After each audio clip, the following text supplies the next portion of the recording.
So now that we've talked about the exposure and what is the iris, what is the shutter speed, and what is the ISO, the real skill in a photographer is to take all three of those and put them together.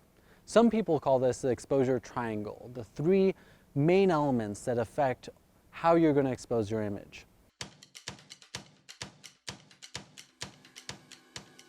When it comes to exposure, there's no set rule on what you're supposed to do. This is really something that you as a photographer get to decide.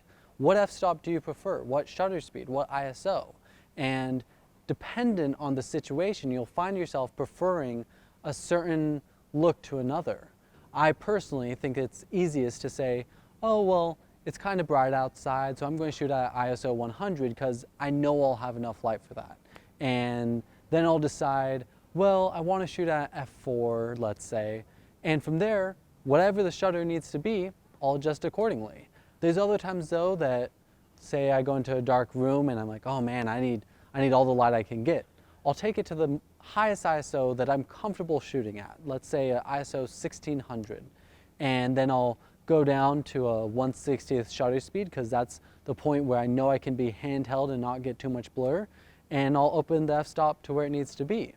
And depending on what my image looks like, I'll take the shot, look at it, say, oh, I need more light. Okay, well, I guess I'll take the f-stop, I'll open it up a little bit more, or I'll make the ISO just a little bit more sensitive. A big part of this is to practice, take test shots, and then import to your computer. Look at the image on a computer screen and see if you're able to edit them at all. See what you're able to do in the post-production. That's a huge step in this. So when it comes time to shoot, you really need to be thinking about these three factors, and sometimes it's best to, set your ISO, sort of forget about it, focus on shutter and aperture, or try taking one shot at ISO 100, 200, 400, 800, 1000, 2000, and then later go look at them, go see what they look like, what's the difference, and decide what you like.